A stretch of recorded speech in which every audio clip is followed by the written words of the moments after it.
Okay. Thank you. After that, where do we go? Previous minute. So, let's have a prayer. Let us be prayed for. Let's pray.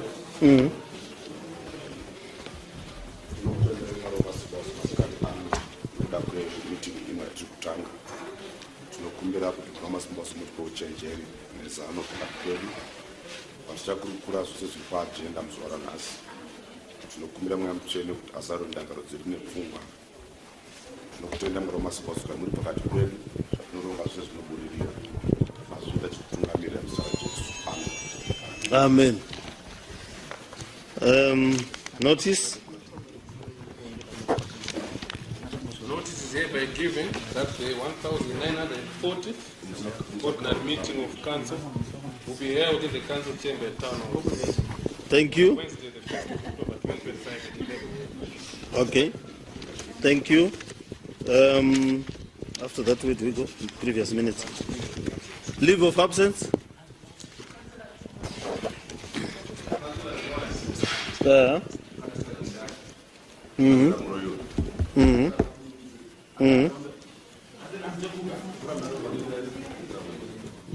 Leave of absence.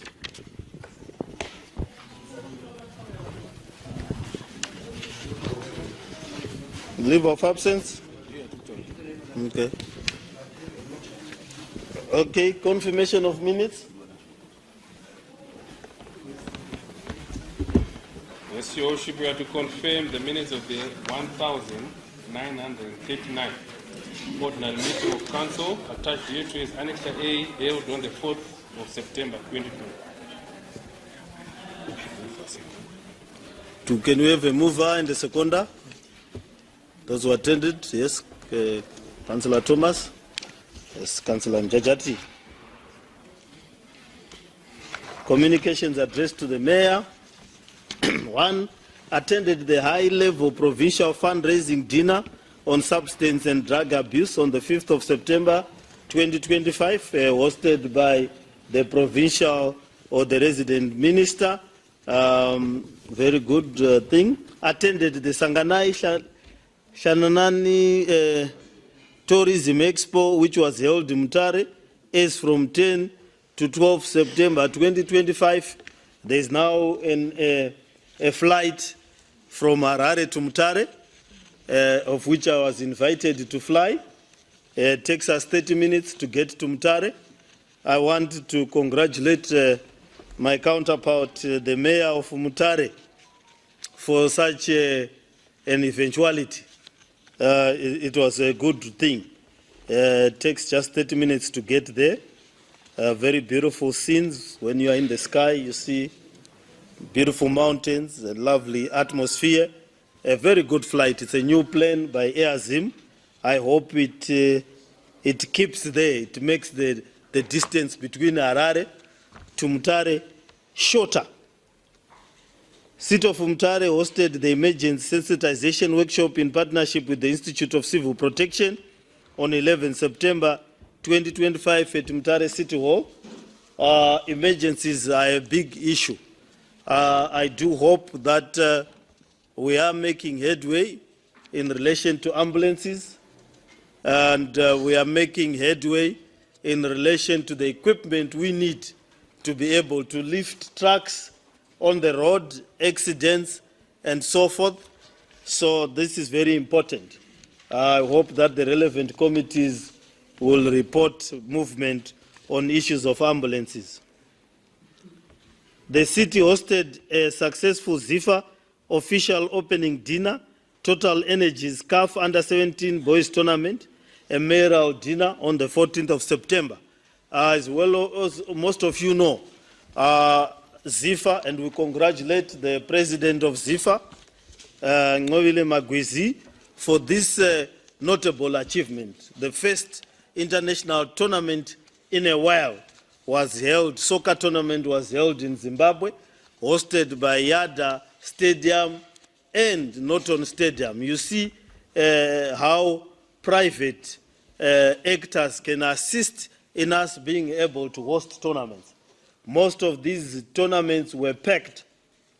Most of the games were full of supporters, showing that even if it was an under-17 tournament, some of the games had more spectators than our Premier League teams, some of them. So it shows that there's a thirst for soccer, and our investment in stadiums has not been in vain. So we hosted this dinner because that is the Harare economy, the sports economy. And a lot of things are happening in soccer. You know, Capes United and Dynamos filled up Rufaro Stadium this past weekend. And it was a carnival atmosphere. People were happy. History was made.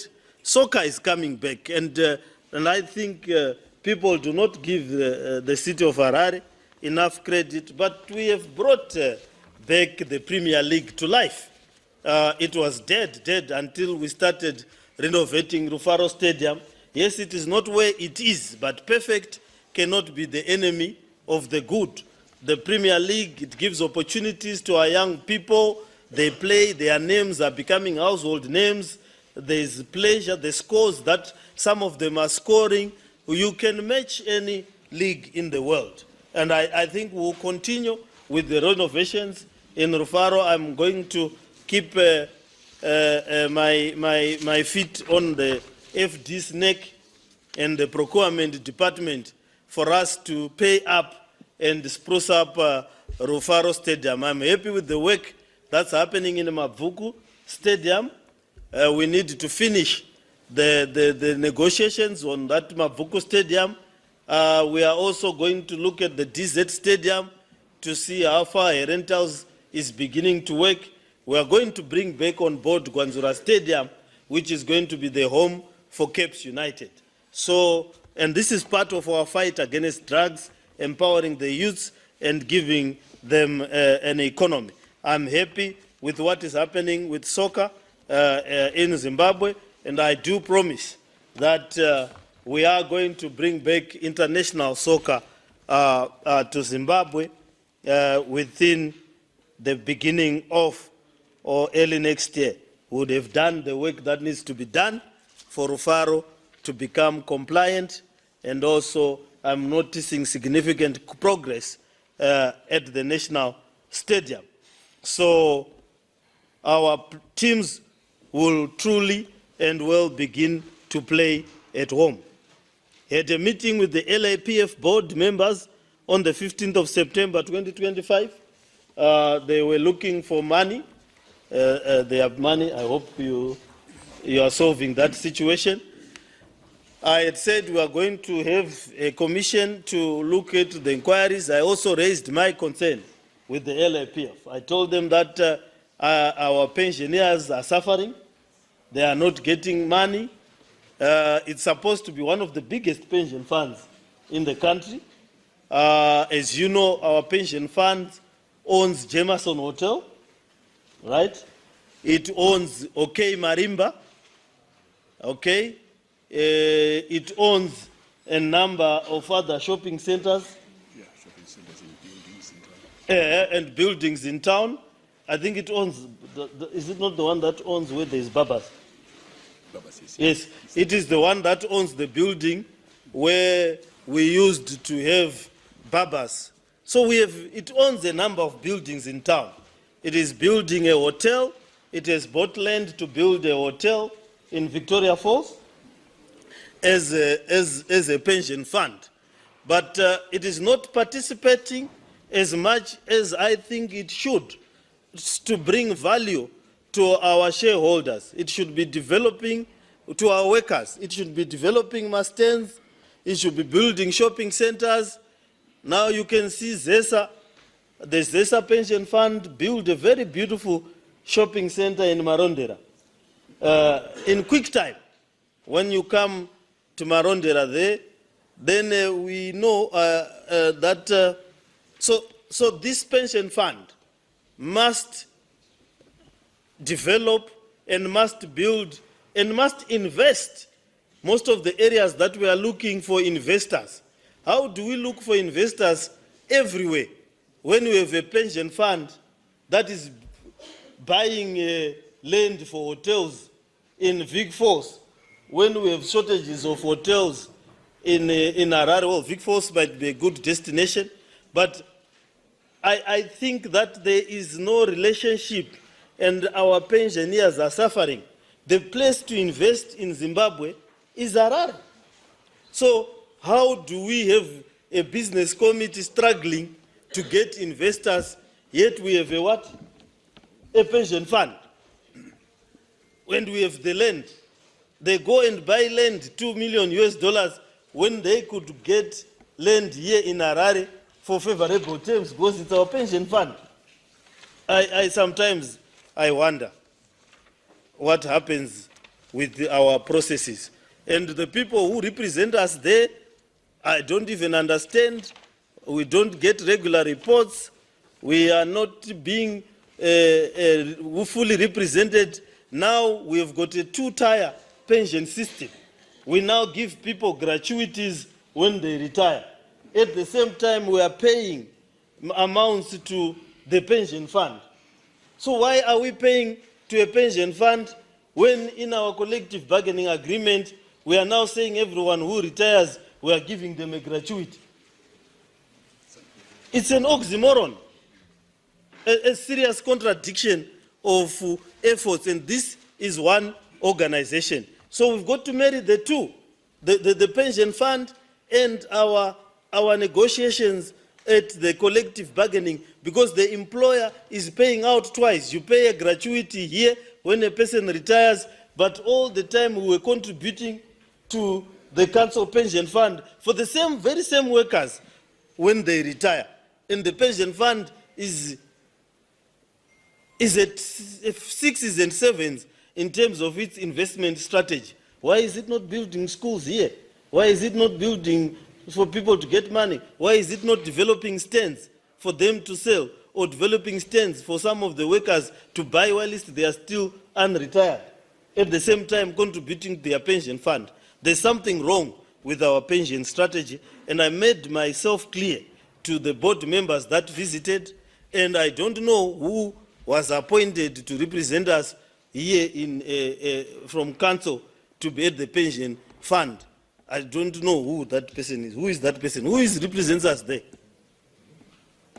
It's our pension administrator, Yoshi, and then one of the representatives from the trade unions. Is a pension administrator. Yes. Do you have a clue what is happening? What are they doing? Where are we going? Where are we coming from? They sit on the board. And what is happening? The investment strategy, the workers right now when they retire, I met some municipal person, a sergeant who had retired. I was eating sadza together at when we were going to a meeting at this place where you eat chickens.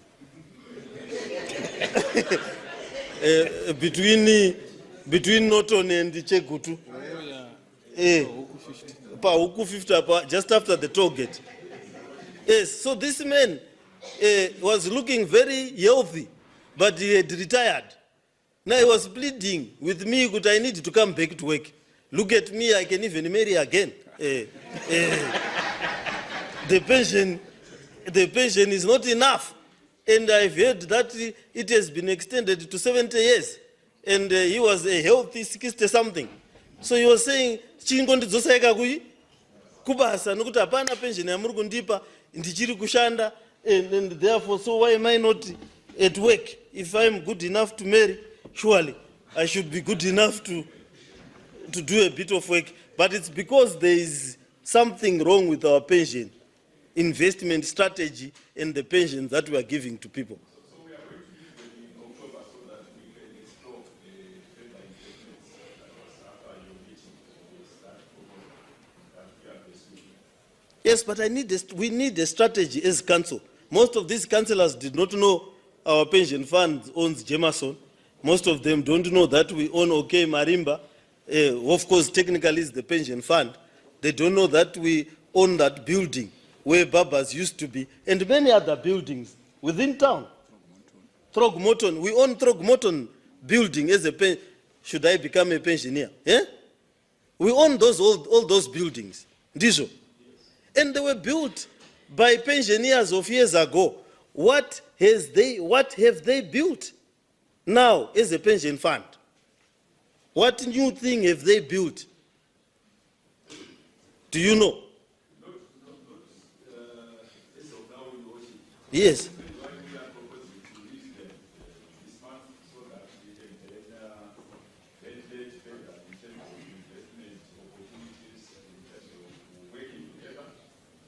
Yes, tinayo land yokuita ma shopping center, tinayo land yokuita ma housing developments, tinayo land yokuti vavake ma buildings, tine clinic isina kupera for since 1995. Yet we have a pension fund, we have a medical aid, we have a pension fund, we've got buildings which if they had finished them, they would be renting them out.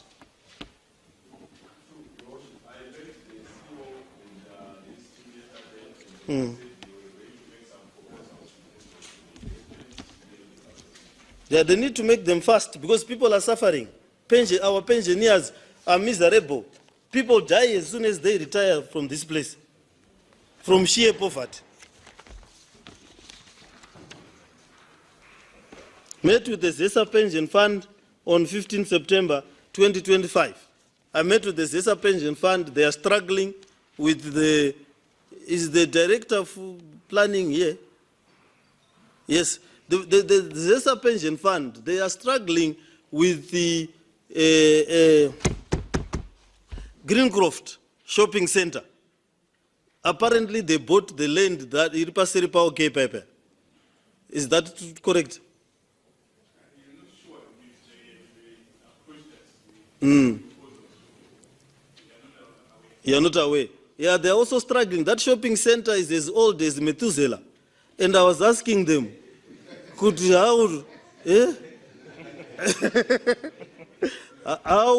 as a pension fund, when everyone else is building modern modern shops and modern shopping center, they are hogging land there. They've got an old shopping center where there's one supermarket and a touch line. Yeah, we are always People. I mean, how do we use land for touchline activities? Yeah, we're always ready to help them in the event that they approach us. We are ready. Yeah, so I don't know, they were saying that, I don't know what legal technicality they were talking about the land there. They've got a good design for a modern shopping center which will assist us and so forth. And these pension funds must come. The pension funds, the workers, most of them have got workers that work in Harare. And they must come and invest in Harare. Yeah, so let's see, I'll ask them to come and see you. I thought I had done that. Thank you so much. Attended the BRICS Urban Future Forum Cloud Cities which took place in Moscow from 17 to 18 September. The Chamber Secretary and myself went to Moscow. So we went by Lenin's grave and so forth.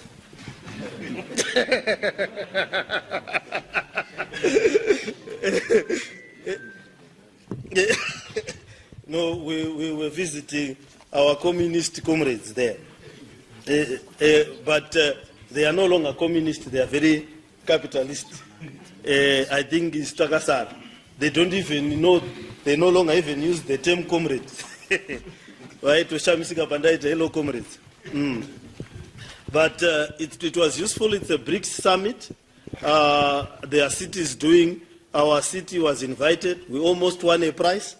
We were nominated for a prize. It was then taken by Nairobi for innovations that we had done in terms of waste management, social inequalities, the initiatives we are doing in terms of community health funds and so forth and so forth. So, but Nairobi pipped us to the prize by a whisker. I could almost sense the victory. But it was very useful for us to see how these cities are developing. Very smart city, proper urban transport, nicely done, pavements are done, granite stones, everything is intact. Everything is where it ought to be and how it ought to be. There are streets where there are no vendors, where the cars don't even stop. They are parking, and I'm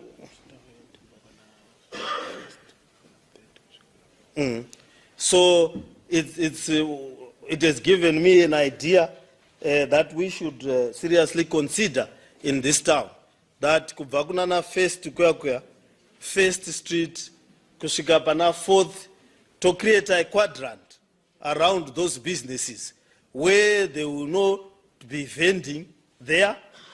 For a start, we push everyone over kunana roads dzakaita sana Robert Mugabe and so forth, nana Kaguviku, nana Chinhoi, but we move Bank Street, Samora Mashel, Kunema Bank, at least that Bank Street haina vending, and it in a shoma vantu zoya kuno kuzasi kwe Reserve Bank uko kwa munhu mutapa kwa nana president ungatengesi ma but anyway ungatengesi zvinhu zvakadaro panze pe office ya president. So we need to create that quadrant. So to create a very beautiful quadrant kuda vanhu havatinzwisisi pate tichiti toda kuisa ma vendors to designated places. We make sure that Africa Unity Square, that area is for walking and business and tourism. First Street kudhara yaya ndo isusu vakapinda mu Harare ndo yakaita kuti tirore. You know, boss bayani wakomana vaitengesa ma rose red so. Then wotenga ma rose ayaya woinda unotenga ice cream pa Chicken Inn wonoona movie. Andizika pasasi paipa pastar kainoka wobuda imomo uchidiwa zisingaiti iko zvino ungaita rudo muna First. You can't fall in love in First Street. Saka we must create spaces where love and beauty can flourish. Ndizoka where we become a city. That's how other cities are like. I was represented by councillor. So let's do that. You know, the SME committee, planning committee, very soon. Tango taudza vanhu kuti ma vendor chamapusha itai ma consultation. That quadrant must be beautiful. This city by December must begin to be beautiful. In the budget consultation, the beautification of the city must take center stage. Ndizoka vanonzana mudhara muchena ari kupiwa kwai ma-plum trees neloni dzakaiswa nehurumende pasadhage dziri kufa. What is happening? Does he attend these meetings? Munetsi avauyi bosi wake ndiani? Ndimi. Vamunetsi chii chiri kuvanetsa?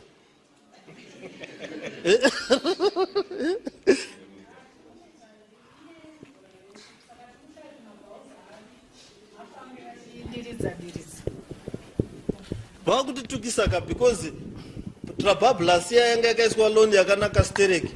Loan yaya yava brown. Maroad lo magundi. Pane ma-palm trees. Ma-palm trees ayaya akatengwa. Mamwe acho akaimportwa. Tichanetsana nevamwe vanhu vakuru kusoro nenyaya yema-palm trees iyoyo. Tichabatsirana na director wewater worship tione kuti mvura ingasebere padhuze sei. Koma matractor aya atakapuwa na Minister of Agriculture hatikwanisi kutenga majojo tank ofamba achidiridza. Ari kuitei? Zvinokwanisika kuti tiite tanga takamboita plan yekutenga matrailer. Saka zvichiri kuprocurement worship. Alright, moudza vamunetsi kuti ngavauye neplan this week iri kuuya yekudiridza zvinhu izvozvo zvisaramba zvichifa. Zvasara ngazvisafa, zvakafa handisi kuti vachaita sei kuti zvimuke. Ngavangohupa kuti kuda zvangooma nestress vanokwanisa kuzvidiridza zvodini zvomuka nokuti tichanetsana sezita ravo. We take note your worship. Panyaya iyoyi ngavauye neplan yekuti chii chiri kuitika panyaya yezvinhu izvozvo. I was represented by comrade councillor, sorry, ndakuti comrade Councillor Wombaira Wombe at the Kwadzana drug abuse campaign that was held at Kwadzana 6 grounds on the 17th September. So it was a resounding success, the initiative by Councillor Mkarati and Councillor Mpofu. It's a very good initiative. Let's take it to, it was Anditika. So let's clap hands for them. Varipi. Daiwa Sumukai.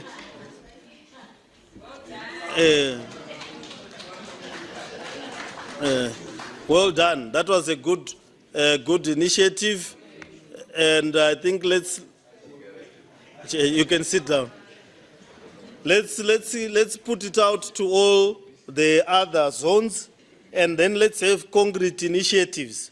Let's look at how we can create rehabilitation centers, mass sports, and so forth to augment what is there. My messages and receive from from mothers. Vasiri kuziva kuti voita sei nevana vavo. Akawandisa, I'm receiving 3 to 4 messages per WhatsApp pangu every day. Vanhu vari kuda kusubmita vana into my rehabilitation centers. So it should, let's create a zonal approach. Every zone, yoita a rehabilitation center. Ndizoka. This thing has become a pandemic. Drugs are a problem, and they are hitting at every aspect of society. And muma workers edu, muma councillors, we can notice that we are already losing some people. Was represented by Councillor Stanley Manyenga at the Borodo Residents and Ratepayers Association Community Project Handover Ceremony, which was held on 17th September 2025. The projects include bus shelter, waste material recovery, and renovated Borodo Clinic. Belvedere did the same. Thank you, Councillor Manyenga, for doing that. It was Councillor Matsika's ward, right? And let's have all the other wards to do this kind of initiatives. My residents are contributing. It's our city. Ndizoka. City received a donation of waste bins from Zinwa on 18 September 2025. The event was officiated by Councillor Nende. The acting mayor again officiated at the official opening of Southlands Park 24-hour hybrid clinic. The event was held on 19 September 2025. Tinotenda nekuvhura maclinic kurukitika. Was represented by Councillor Nende at the Zimbabwe Librarians Association ZIMLA conference held in Nyanga from 2023 to 2025. Takatumao Councillor Nende. Kune vamwe vanogona ofenda katika vapinde mulibrary. Kuti mabhuku awandisa. Ngatidzidzirei kudini kuverenga vanhu we. Libraries are a very key part of our functionality. Most of the people who have become someone in this world, vakabuda, vakapasira, pama library, city council. So we need to modernize them. We need to put internet. Ipapo ndakamboti ngapatengwe Starlink. Yakadhuwa kuzara procurement department yedu isina kutenga. Ndaudzwa kuti tengai Starlink. Tise pama library edu ese ari 15. Makitsa acho anoita $200. Ndizvo. They are very cheap. Ndataura ne vakatanga kundudza mutemo isingaperi nemagumi nemuna Leviticus.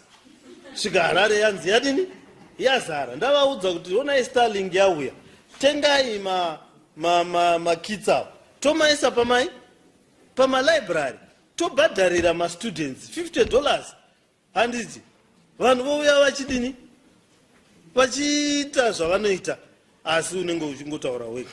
So we are stuck, but we still need to do that. We can't be a city in modern day age isingakwanisi kuoffer free Wi-Fi. At any place ukauya pano patown hapana free Wi-Fi, ukaenda kupe hakuna free Wi-Fi. Tinongotorera vanhu mari chete. Isusu we don't have anything that we return to the people. We are just weird. Received a petition dated June 2025 from residents in Northwood, Mount Pleasant, supporting the idea of having cluster houses in the northern suburbs. Nyama cluster houses is conflictual. Some want them, some don't. We have to deal with that. We received a letter from Harare West Constituency Office, Honorable Joanna Mamombe, dated 22 September 2025, on the renovation of Bent ECD block at Wesley Council Primary School. Is that our school? Yes. So that's not a gazira say. Mamchena.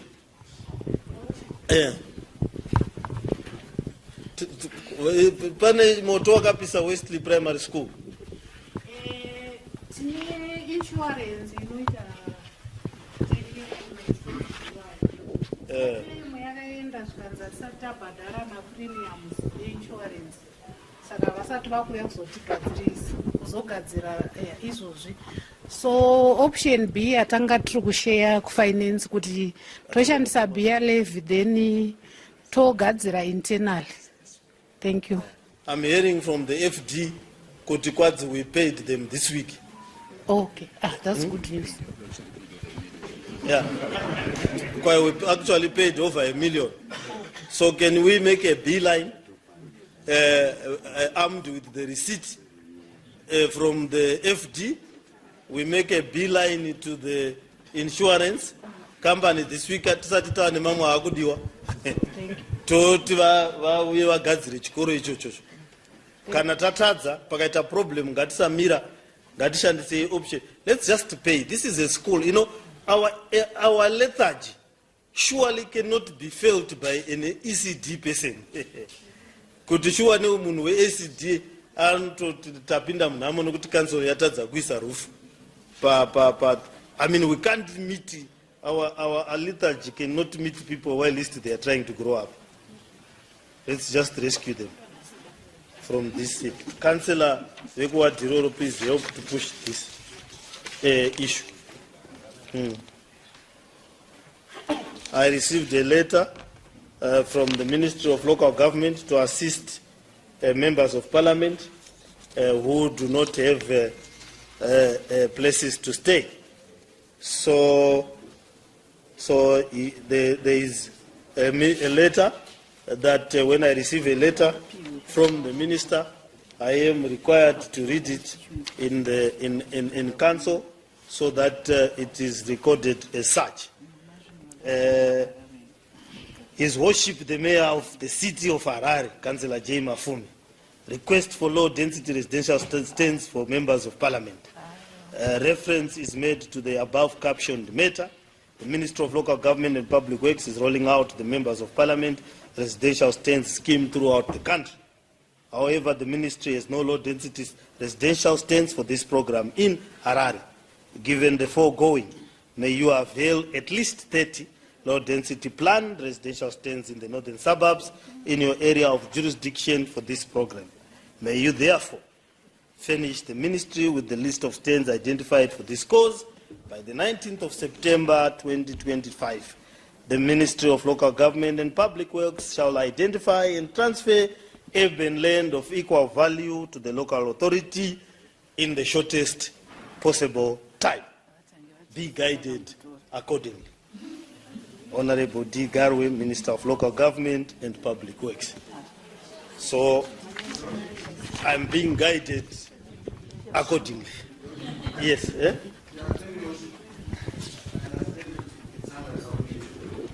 But Harare as a province or as a municipality, Tunema constituency, both high density, medium density, and also low density.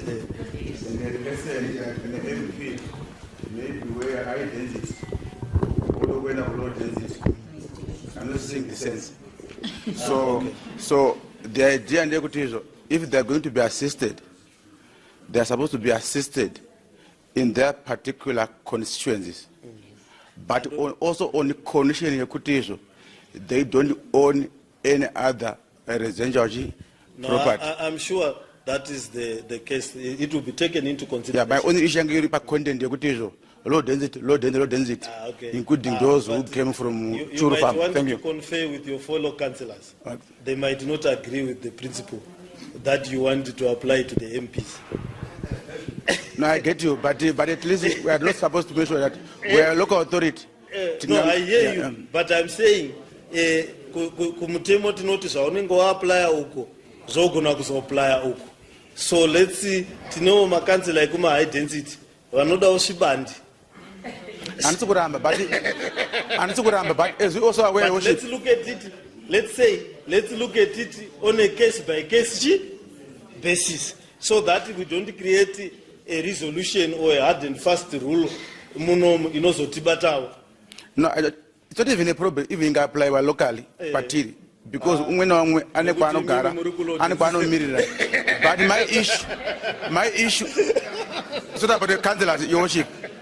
Issue yangu iri pa principle, pekuti vanhu vese, because munhu anga vota worship, pamsoro intaure, munhu anga worship, munhu anga voterwa, azviro kuti munhu iyeye ma-opportunities eland ye-low density opiwa kune vanhu vari connected vavoterwa. Tikada tingatasata a precedence iri wrong, because even the residents vari kwatinogarako vanodawo land iyoyo, but tingavaita as if ndati muoffice ndakumirira vanhu, instead yekumirira vanhu ndakuzvimirira kuwana land iri low density indichigara chii. But on top of that, tine police again yekuti munhu aneimba munotoni muri Harare chichi cannot get it. So all this again is supposed to be applied. But among the list, ndiani anoona another property, so that they are excluded. All right, my assumption is that all of us know the law. I would not want to assume that the ministry will give me an illegal directive. The way we observe is that if we are in council, everything that we are doing is based on the law. And my assumption is that everything that we communicate, all of our bodies are enjoined to accommodate the law. Otherwise, it just creates problems. What I'll be more concerned about is that let's take stock of the land that we have assisted government with, and let's have a letter written to government to compiling the hectareage that we have assisted government and asking for government to give us more land. I think that will be a more useful discussion, so that we expand the boundaries of Harare. And this is the director of finance. I think the director of finance and planning. This one. Compile so that by next week, Tuesday, maanyora tsamba inoenda ichiindicata land yatabetsera mauniversity, machii, mamuseum, wese watabatsira takumbirwa nehurumende. Then isusu tokumbirawo land. Maybe votipawo rubandi rweNew City, kana kuti rubandi ruchinda takaenda takadai. Then we do that, because at the end of the day, hurumende ine more land than the city of Harare. So we are better off getting more land than fighting for little pieces of land. Ndizoka.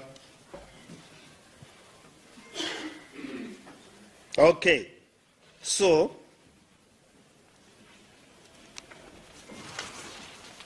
I think that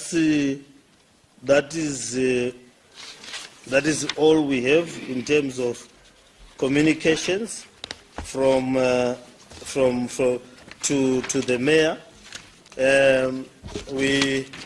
So the director of planning, may you please attend to the request that I receive, and then we deal with it accordingly. We can go to Kuma minutes, my reports of. Thank you, Worship. We now proceed to part 6, reports of committees. I will not go in particular order. I'll start with business, because it's right in my face. It's Annexure I. It made on the 11th of September 2025. Councillor R. G. Matsika to report on it. Thank you, Worship. Before I report on on number 5, to take the changes to that constitute a special committee, which then also partners with external legal to work on the issue for the ex-board members. So I'm not getting the end of this. Okay, if you go on point number 5, on Harare Quarry, Yes. are you there yet? Yes. Okay. We will constitute, it should read that we will constitute a special committee To deal with my to deal with the debt issue, yes, for the ex-board members. the export members. Because it was reading that the interim management committee is the one that was going to do that, partnering with some of the councillors, but we're changing it to read that the special committee will be formulated from the business committee. If we are creating a committee, wouldn't it need a broader mandate? With those, because some of the board members that are also in the interim management are part of the beneficiaries. So there's a conflict of interest. Yes. But we'll get some legal advice from external legal.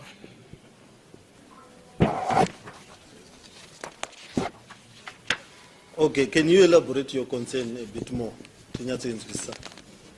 Tirikuti. My understanding of your concern was that there are a lot of attachments that are happening there.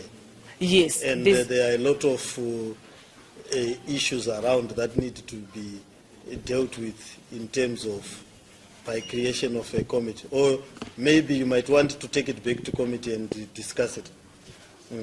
It's okay. I think we can okay. take it back to committee. That's fine. All right. Thank you. Okay. With that, I report and move. Thank you. So resolutions 1 to 6, with the exception of 5, taken back to committee. Any issues arising therefrom? There are none. We go to recommendations. Item 7. Okay. So the concern being that this board, which completely and utterly failed to manage to manage the entity until we raised a white flag, wants now to be rewarded for that dramatic and historical failure through a principally sum of 105,000 US dollars. And they've taken us to court. The board. The board took us to court when they failed to manage our entity, and they took us to court to pay them. So I don't know. Should we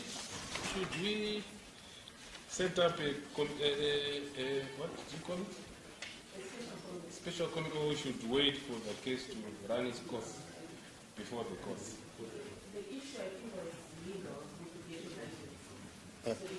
So since we have taken the committee, you can look at it.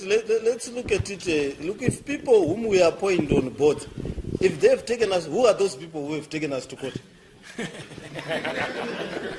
Eh? I think the details are in the report, Your Worship. Let me take note of those people. We never appoint them again. Exactly. To anything. If they are part of our employees and they've taken us to court for these board fees,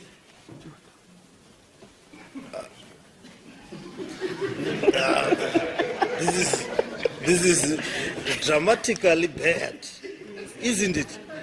It is just bad. I think, chairperson of business, can you tell these people who are sitting on our boards that this is dramatic malfeasance? Ndizoka. First of all, takutrusta. Yes. Kuti takuisa pa board kuti utibetsere kugadzira organization. The organization then fails. Then you then take us to court kuti tikupe mari for an organization that you failed to manage. So that person runs the risk of being blacklisted. Yes, Your Worship. For anything that has to do with this council. or at least for as long as I'm here. I'm Your telling you, Worship, honestly. it's because loud this is and clear. bad. So I think there's a lot of bad decision making irikuitika and panika kudzirwa vanhu vane mazamu mumuromo or something apa kuti so take it back to committee and tell those people to seriously reconsider their Thank you, Your bad Worship. decision to take us to court. Okay, so we are now on recommendations. Item 7. Agreed. Item 8. Agreed.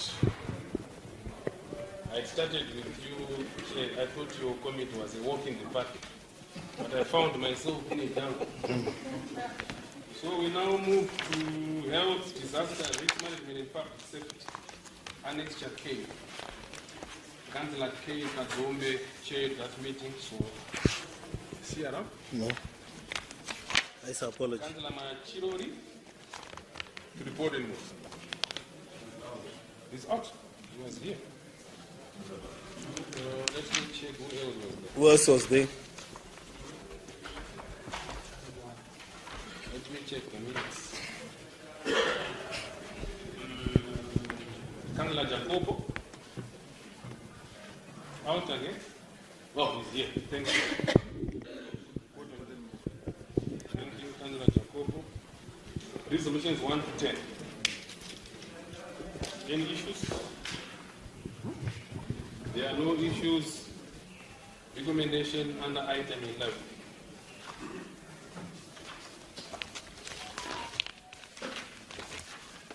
Hapana zvavari kuramba futi. Just one item. Honorary Mr. Kiran Jack, the recognition. That's the only recommendation. Oh, yokushaika. Yeah. Adokusopa fire brigade. It was the owner. Let me check the owner.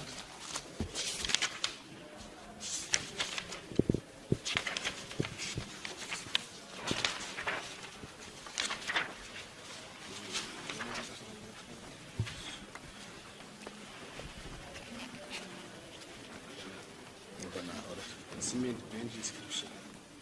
Copy.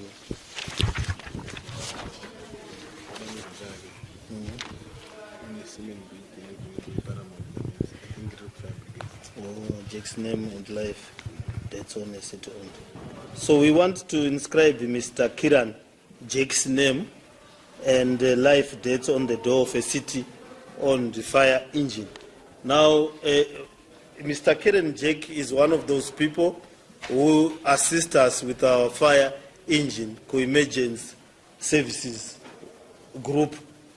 He's a very good young man. He used to repair our trucks. He used to come with water whenever there's a fire, whenever there's an emergency. And he had an untimely death. And we felt that it was very important that we honor him by inscribing one of our cement benches and inscribing his name on one of our fire engines. He was a very good, he's a very good man. Thank you. Thank you, Worship. We now proceed to Annexure J, small to medium enterprises, to meet on the 30th of September 2025 for Councillor Isma Panzo, Richard. Is that right? You are the one who checked. Thank you. Councillor Mapanzo, small to medium, Annexure J.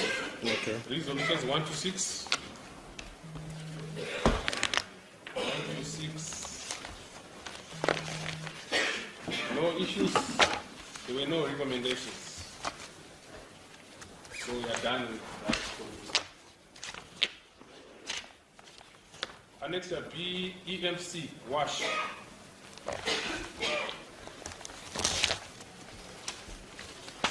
Councillor Tuesday is reporting now. Thank you, Your Worship. Before I take and move, we had an issue of protective clothing this past month, which partly disrupted the smooth flow of work. And I'm of the opinion that maybe we might need an update from either the HCD or other directors. Then I report a move. Where are we with the protective clothing issue? Nyaya yemasuwa yanga yanetsa iko zvino vanhu vacho vakutora mapicture emasuwa pane vasikana vakanaka.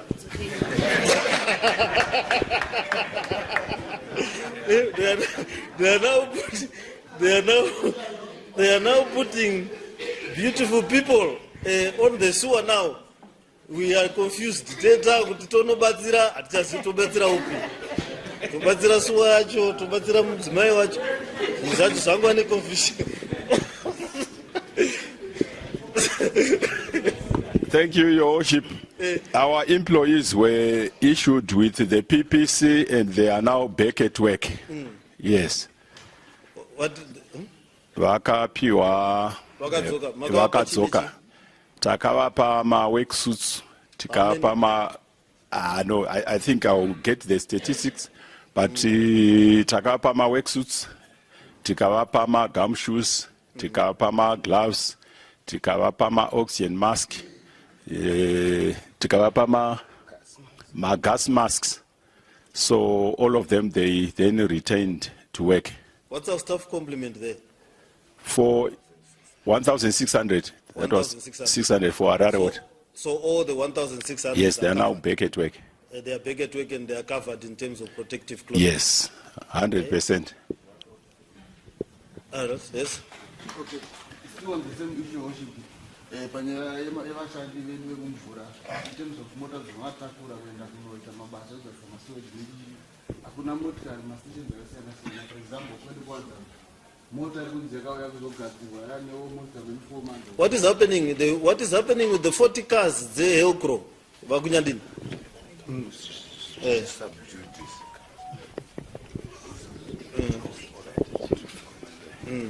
Hello, varipo vakunyandini? Vakunyadini?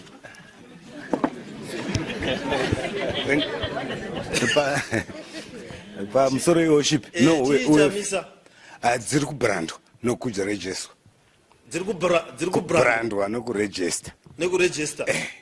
But quite 12 December.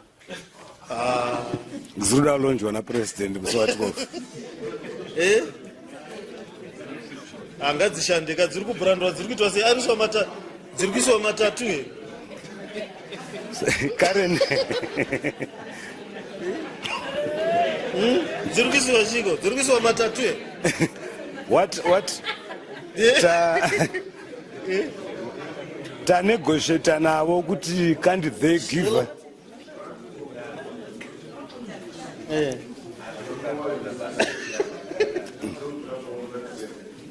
tanegotiata nawo Worship kuti vambotipa 10. Tanegotiata navo kuti vambotipa 10 this week. Tonoti hatikwanisi kushanda.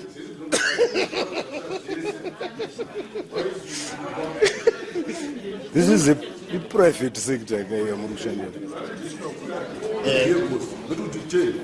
What is the reason you not December? Do you need us to assist us? Because tikubatsire nokuita resolution. Yokuti mota dzese by end of the week next week dzinenge dzava paground. My training dzese munenge maita ma resolution branding haizi tattoo kai chero tattoo sure.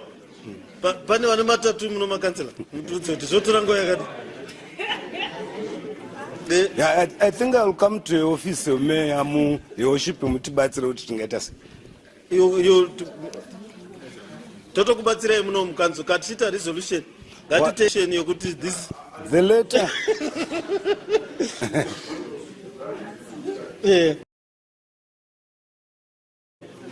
The motion. Ya second wasaka ngati mozo yako office kwangu to discuss how to implement a motion is okay. All the things that need to be done. Kune training indokuitwa ma identify vanochonda train. Yes. Mota dzacho matadi chii chamisa ku brand.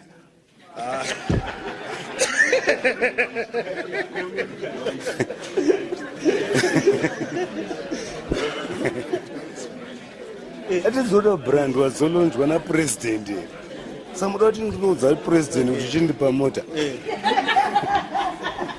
You see, the problem here, muno council. All right, is also a resolution. You go to the background 2 weeks. Any technicalities that you are facing, and these are emergencies. So it doesn't make sense. These things are being assisted quarterly using public funds, and they're coming to us. We must therefore utilize them. We cannot be masters of nitpicking and masters of creating and fishing technicalities out of my box or being slaves to those technicalities.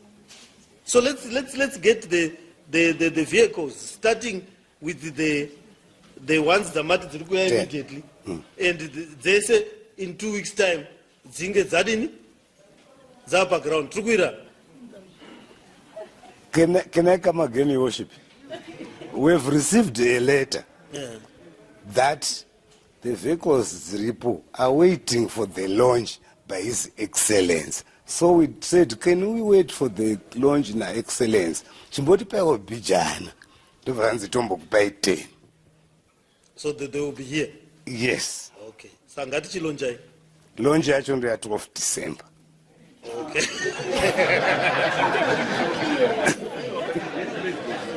All right, Saka also your office.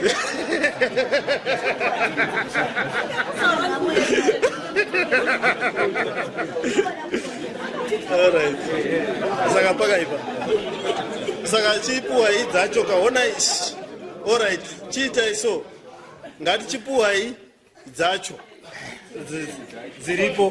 But isusu tateta resolution. Saka mimi muchadzokera mota tawane resolution. 10 is Ruto Friday. Ah, good.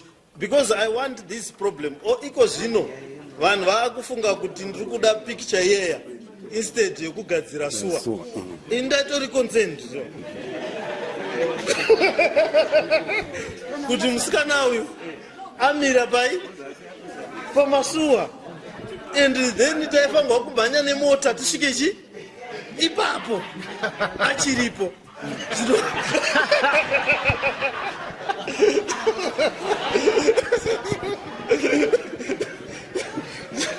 Zvino kana zvonzi hakuna mota manje. Yes. I think we need to emphasize, because we are having my challenges, kuti mota idzodzo dzauya dzoenda kumanagers hadzifana kushanda basa radzo paground. So make sure kuti kana mota idzodzo dzauya ngadzishande paground. Let's put tracking. Iyo anozani manager we transport. Dzine private sector zvadzo. Ndizvoka. Dzine private sector takaita that agreement yatakaita yaya ne yataka approve. Inenge ine management ye private sector ndika approach. Saka dzisina madirativhange. Atachaira kuona ekuti unoona munhu ari pashabhina nemota yakanzi world class city by 2025 achibuda imomo achiimba kuti ndakabva naye kwaMurambinda akabata koti idzadzidzaro. Yes.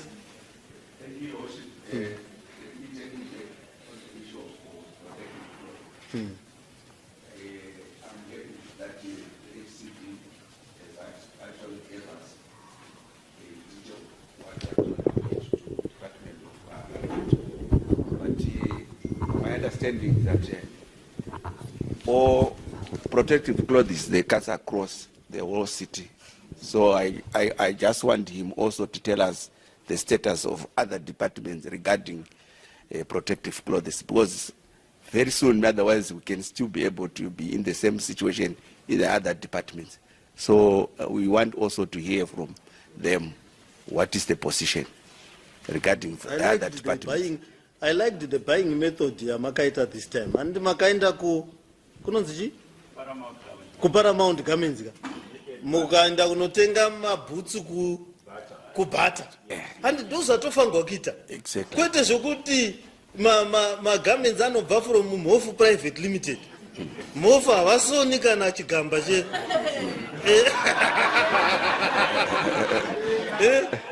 kana kuti zvinobva kunonzi kumusiya mwaendi sanzi musiya mwaendi sanzi havasati vamboona kana tsono muupenyu hwavo vese.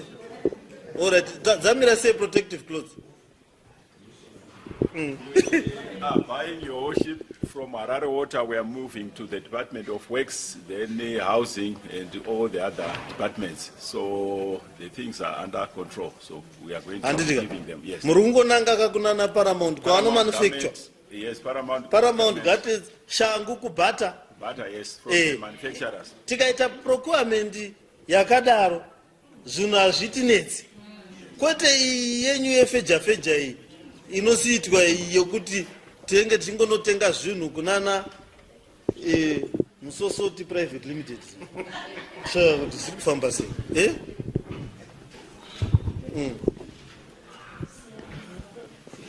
Thank you, Your Worship. Ndanzwa nyaya yesuwa ichitaurika, but I think tikuramba tichiita challenge yesuwa nemvura, especially kuward 23 panova pamuganhu peGlenora neHighfields muward 23 yamira senyaya yamalinda amalinda yavanoti Gruby Park. Pane nyaya yemvura kubva pakavhurwa Trabablas, mvura yakavhavharika nenyaya yekuti mapaipi anga achibhest anga achidimburwa vachigadzira Trabablas. Nanhasi hakusati kwadzoka mvura. Worse off kwane nyaya yesewage. Saka nyaya yakuchemwa inyaya yezvirwere zvekorera zviya zvinobatira kana pashayikwa mvura. Ndikunzwa kuti kune contractor, but contractor wacho hatisati taona kupinda kwake paground, kana kuti maybe togona kupiwa report maybe iri detailed so that vanhu vafeel safe mudzimba umu, because yaane time yakadai so. Vakunyandini kwamira sei?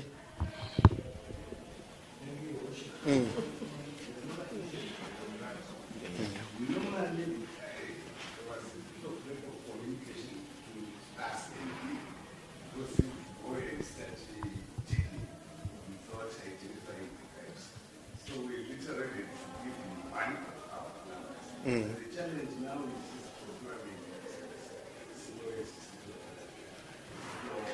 the virus.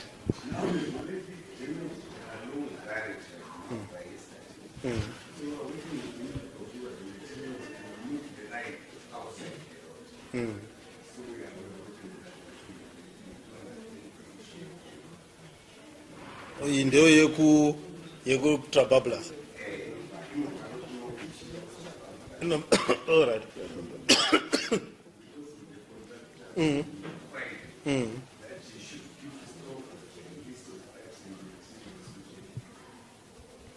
Oh, okay.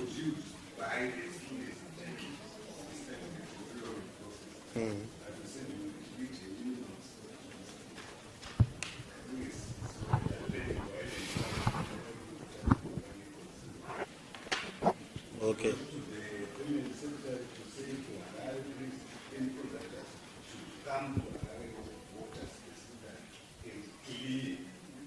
Vaudzika vanhu vavava kana kuti munovamisa kusvika vauya pamuri ndokuti vanzwisise, because Harare yasiyana kane kumwe kwavanoita mabasa kumadondo. Ine zvinhu zvakawanda pasa, mvura, suwa. Haungangoti waita contract yako kwawaita uko wotouya nepiki wotanga kudi. Ngativafainei.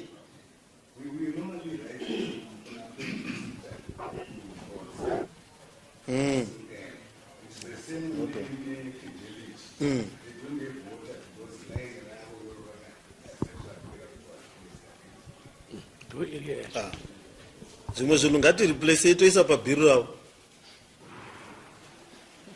maReds. Okay, let's find a quicker way of doing these things. We can replace them next time. Pavada kubhadhara maReds vanowana maReds akwira to the extent of the replacement yataita, because vanhu vanosafa.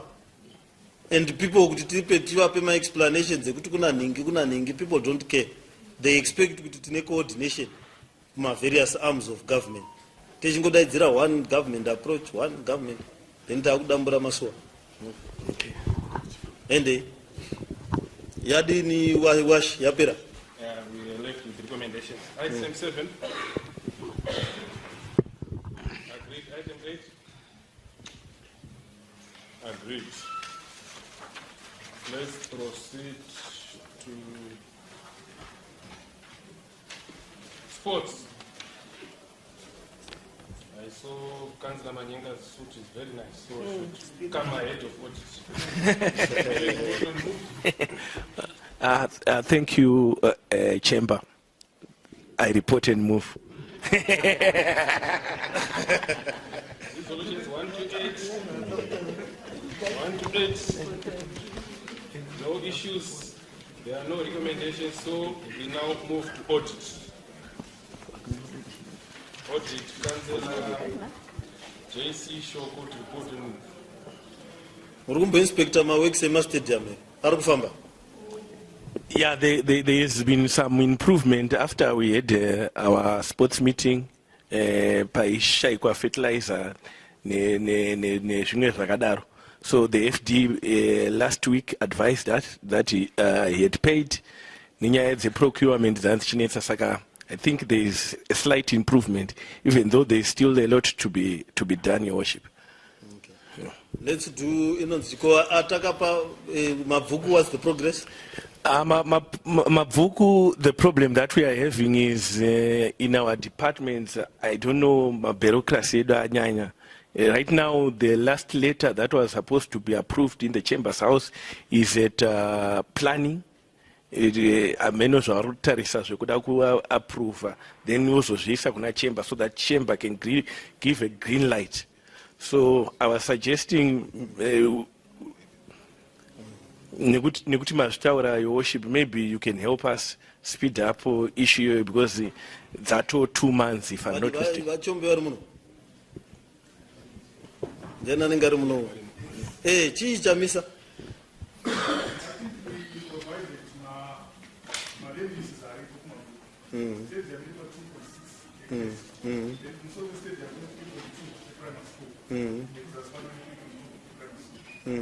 So it's an issue of now really was a existence, I'm going to open my school, so the school. Kapatro kuna kumana na chikoro ka kunu kuna wafano kita temporary use ye parking. Let's see. Because the idea is to give them the whole space so that one can put because the stadium yes can fit there, but then a part and parcel of what a stadium requires is parking, and the parking is a temporary use by each nature, isn't it?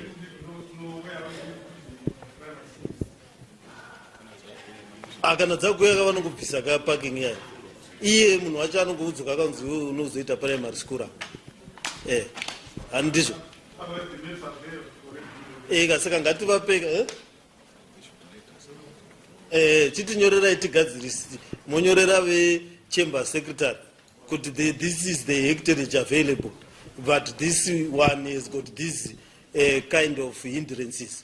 You might then want to deal with them in the future. Because we can't get stuck at chiti munhu achazororwa naningi ningi wachasatarora. Your Worship, ini hansinzwisisa nyaya yekutaurwa yezvikoro 2. It means vakamboti misleader because munomo vakati change of reservation yakaitwa muna 2005 takatovhunza isusu tiri mukomiti kuti kana pane chikoro takavhunza hapana chikoro. Saka I'm feeling to understand kuti kana vakati tomboti misleader tiri kuhousing takati I think joint housing nesports yakachewa naombe takavabvunza kuti mune chikoro here vakati pakachinjwa 2005. Saka chikoro chakubva kupi? No, that's fine. Look, let's not nitpick. What is clear is that the land is there, and there is a plan that had been planned. That plan has not happened. What I'm happy about is that the land is what is there, and it has got a defined boundary. So what you then do in it, Disoka, what you then do in it is an issue ye master planning anditika. Izo zizi trukita master plan process. Panema representations amuri kuita ndizvo ka. You can go to the master plan even right now and say tiri kuvhara 3 October and say this area taona iri suitable kuti idini ite stadium. So it's not a train and this wanyabesa.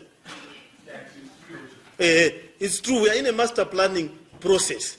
So we cannot bind ourselves to a point of stagnation and in control of. So I'm not worried about what we do inside this. Okay. So progress.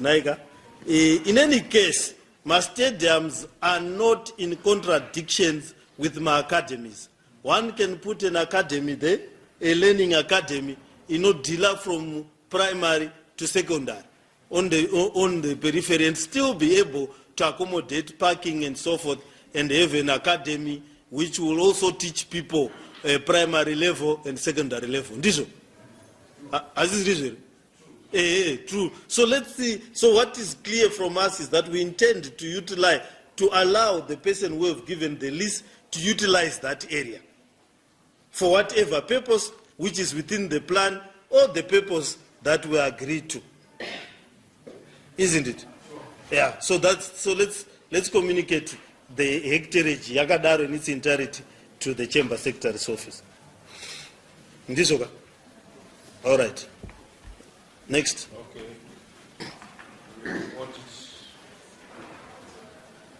Resolutions 12 to 15.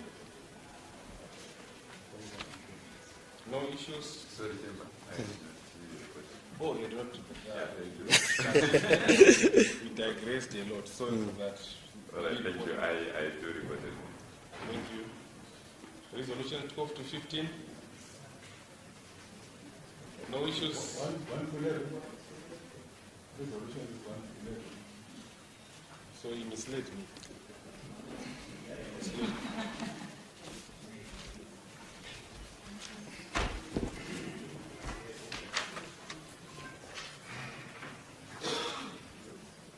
One to 11 is recommendations, not resolutions.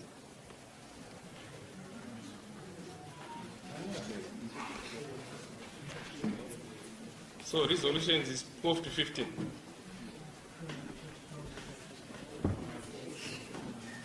That's what's on my table. Resolution 12 to 15.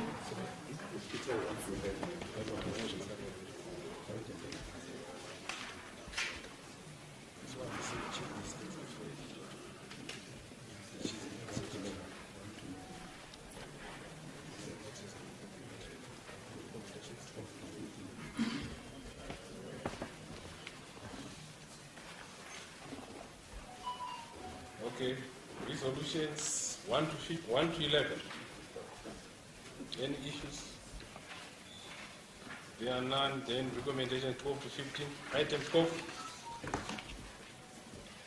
Agreed. Item 13. Agreed. Item 15. Agreed. We are done with audit. We now proceed to education, health, housing, and community service and life. Audit. Saka Warren News matichi pombo miri wanditi. Those remove. So we recommended that we suspend operations. Papa Warren News parukitika chaos. Vanhu vaya vari kucomplaina. Quite tine dust vanhu vari kungotora. So tikuti mumbomisa vanhu vaya moita case to case on a case to case basis. Kana zviri zveMinistry of Transport kana zviri zveCity Council topinda until a clear system is established. My thinking is that we should give a contractor anoita papa oita zvinhu zviri clear so that that hill is not mutilated as if turikuita gold panning. Munhu wese ari kungotora pari kungodestroyiwa dzimba dziya dzazara dust hapana munhu ari kunzwisisa kuti chii chiri kuitika. Some system must be put in place pa Warren Hills and zviri kusiyiwa zvakadai. So some of those hills look dangerous. Pane rimwe gomo wakatarisa wakamira pamuseum rikadonha reya vanhu vanofutsirwa. Hazvizvo. Yeah, it works. Yeah. Chii chatumboita ipo pale. Vari pweri? Ndime roads vachombe. Toita sei? Panda out there.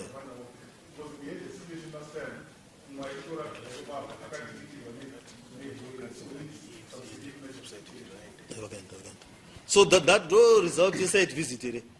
Those are the last time, and yeah? Exactly. Site visit yakaitwa kachita is something chop ka. And sikufila the difference. Ye patakaenda nepatisina kuinda. Ngazvimiswe. Zvamiswa toita zvinhu zvine order. Zvafane mbwa dziri kuuraya vanhu idzi. Every time tiri kungoti do something about these dogs. Nothing gets done. Zara all over the whole city has got dogs running up and down. And then they eat children. It's not fair. Something must be done to contain these dogs. Then they lose the privilege of keeping dogs. Or let's introduce huge amounts of money to have a dog in this town. For budget, a person must have the money to be able to keep a dog. It's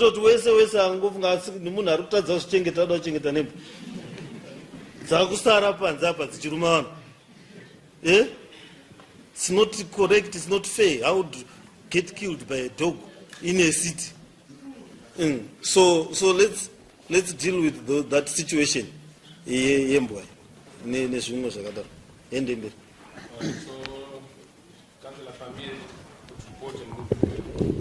Thank you, Your Worship. I report and move. Thank you. Resolution 1 to 8. No issues. Recommendation. Item 9. Item 9. Agreed. We are done with housing. We now proceed to Annexure D, HRGPC. Made on the 3rd of September. Maybe I should make it with the supplemented agenda. It was also made on 30 September 2025. In respect of both cities, may Councillor Jim Judge report.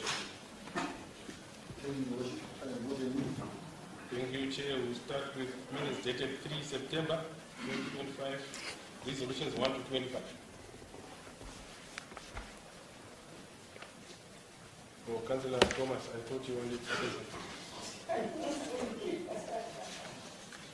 No issues. Recommendation under item 28 to 34. 28, agreed. 29, agreed. 30, agreed. 31, agreed. 32, agreed. 33, agreed. 34, agreed. Then minutes dated 30 September. There are issues? Okay, 30 September. Resolution 1 to 2. Any issues? No issues. Recommendation under item 3. Agreed. Maybe let me take it back to minutes dated 3 September. Just briefly. Item 9. I'm still waiting for applications under item 9. I haven't received any. Applications, eh? There have been complaints about motorbikes, but I have not received a single application. Vakanzi mutengerwe mutututu. Vaya nandisi kukansela Thomas zvichafamba.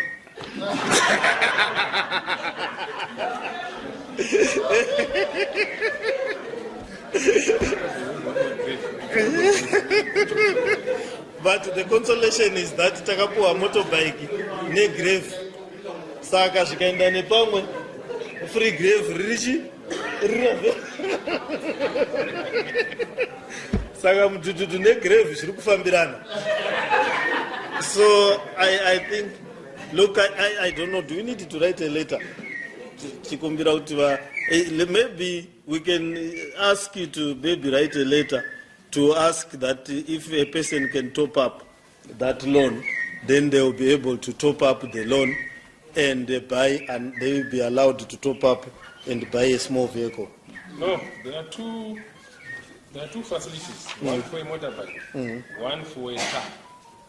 The vehicle one is still awaiting approval by No, but that's, the the car is for rebate. Yeah. It's for rebate. It's just, I'm saying, let's say we are, you say the motorbike is 3, assuming maximum is 2,000. A motorbike is 2,000. That's what the circular says. The circular says maximum is 2,000. Nungo chida kupama maybe kana chida kupama campaign manager.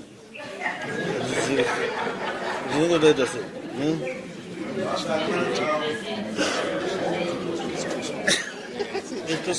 So maybe let's see HR. Why don't you sit down and come up with a letter that discuss this issue and see if you can come up with a letter kudama motorbike em capital city and today kudarika ma motorbike em Guruwe and so forth. So you can then write a letter and see kana yangorambwawo ndizvozvo kana yabvumwa can't you raise the ceiling of the it's a loan, isn't it? In any case it's a loan. So if one can show that they can afford to give a loan which is slightly bigger, so that at least one can buy a small little sedan, it would make sense, isn't it? Yeah. So let's do that. Let's look at that. Yeah. Yeah, I now see why there is an application.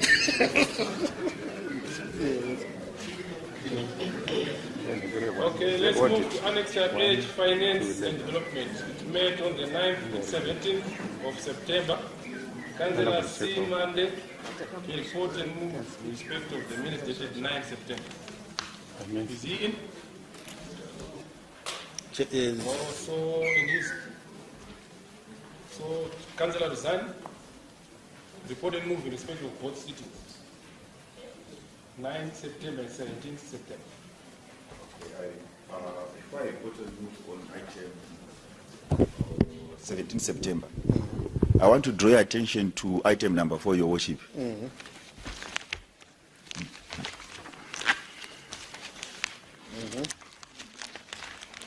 Right, the decision to seek a legal opinion emanated from the fact that as council we were laboring under the misapprehension that our decision was in breach of a court interdict. Whereas, Your Worship, in CASU, the applicants, Clean Burn Energy Private Limited, et al., who sought this court relief, are the very allotees which are being considered by council. So the decision to allocate is above board, and the question of us being in breach does not arise. However, I stand guided, Your Worship. With that, I report and move. Okay, so we remove that. The aspect of the legal opinion. Yeah. So we remove the aspect of the requirement of legal opinion.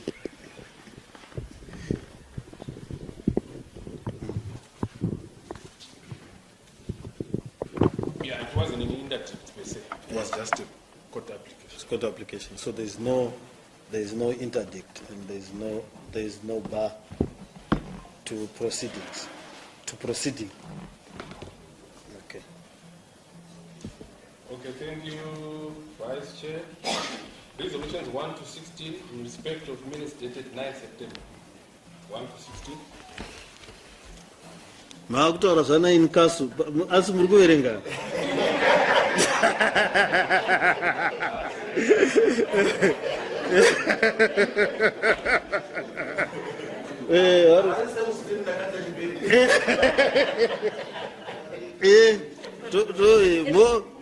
Tokuencourage kuti muverenge. Monai vakansila Rusano vakutaura nechirungu chakarema vachihwa here chirungu.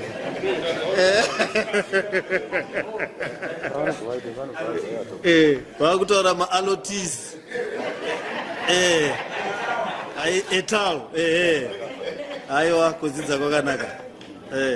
Mopota muchiverengawo mabhuku. munobuda mukanzuru mabikwa.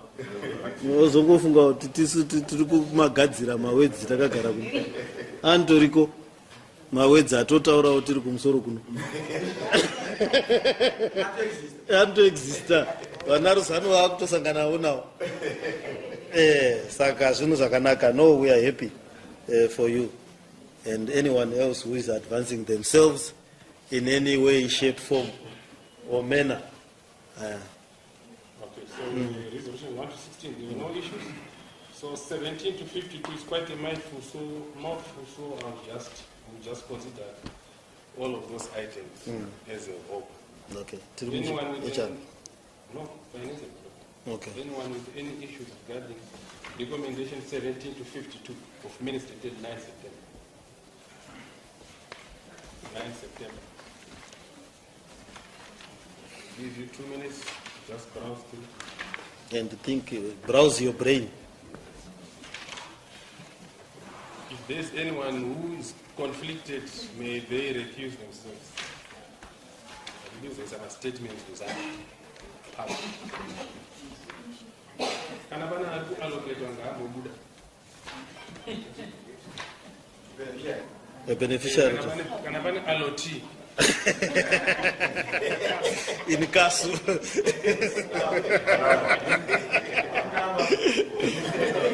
Kana allotee.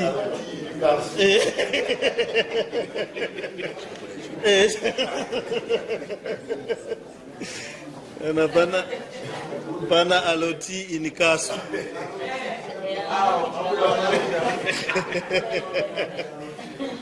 So with that, I think 17 to 52 is agreed. We are all in agreement, right? So I think, Councillor Zani, your reporting and moving in respect to 9 September applies in touches and countries.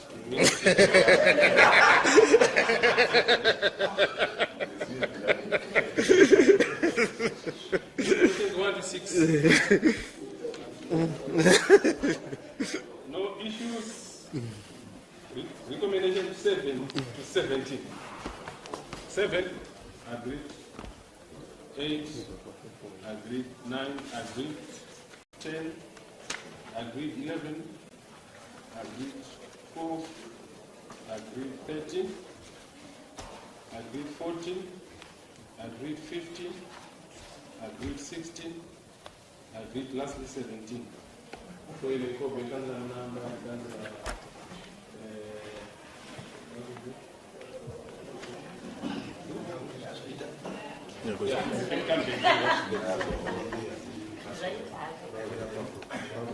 Yeah, proper.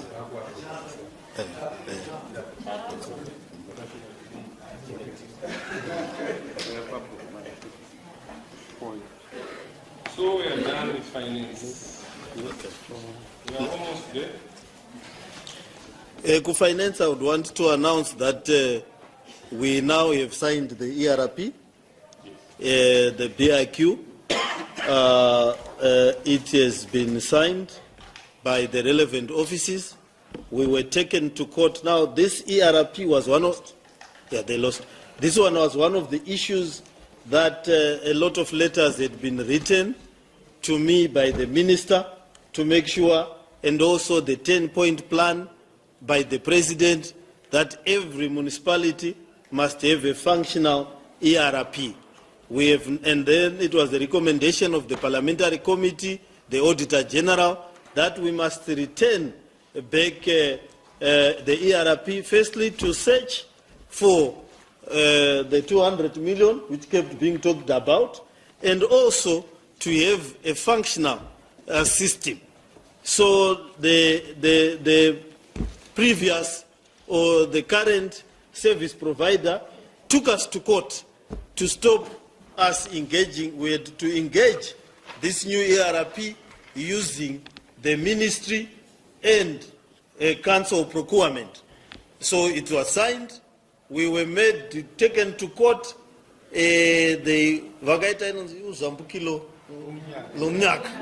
So we defeated them dramatically and effectively.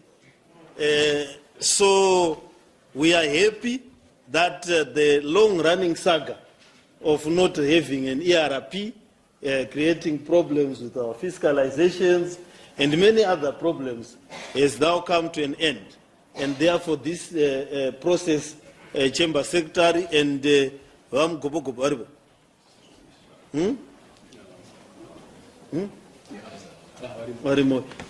saka pachina ka hindrance yekutanga apasinaka.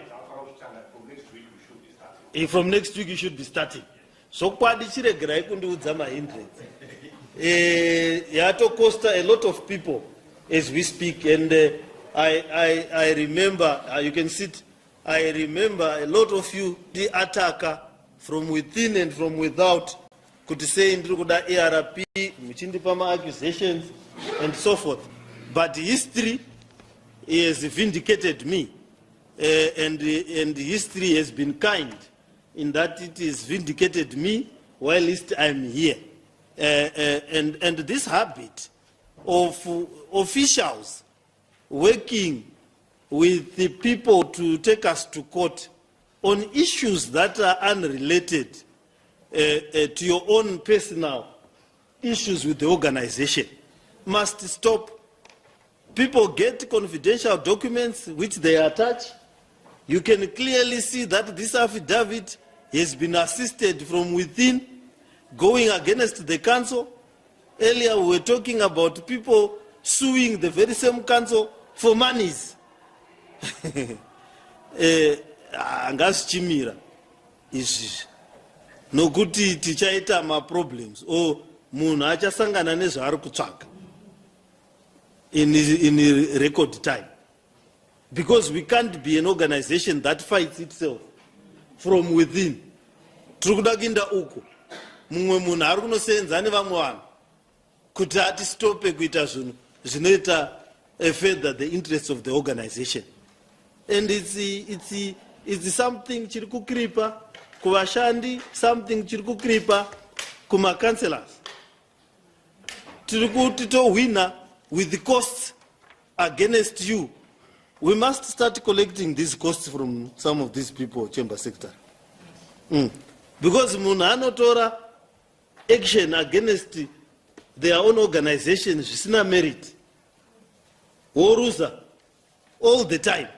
But unongotingotigarisa tiri mumacourts tichitadza kuita progress, mazita edu achisviba, vamwe toita sekuti hatizivi zvatiri kuita izvo, tiri kuruswa nevanhu vari mukati. So it must stop, and we must implement this ERP. And my departments edu must digitalize the licensing. Makanetsana futi neimwe system. Mufanga kudzosa system idzodzo. We can't license shops from our heads. Pachifamba kampurisa nevanhu 3. Makapfeka zvimaheti muchitora mabribe. In this day and age, every time patroti ngatiunze system. Hey, ine problem yakati, ine problem yakati, ine problem yakati. Chirungoitika nchekuti vanhu vanongoda kufamba chete vachitora mari, harassing people, taking things and so forth, things that should be done by computers. Every time it's task force. Pashai kwa mari blitz, pashai kwa mari task force. Pashai kwa chakati blitz, chasai kwa chakati task force. Zvinhu zvofamba kungetwa necomputer. Ma systems adoya panapa anoshanda everywhere. Anonzi ashandi pakanzo. Ngaishandiswe elsewhere. It's perfectly working. But pakanzuru panenge pachinzi system haishandi.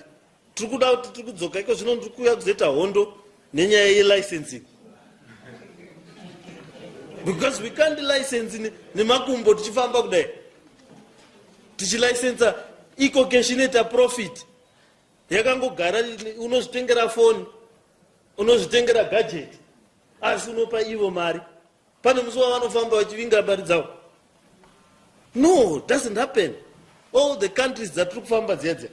Pane musi watakasangana nemupurisa wekanzuru wokuMoscow.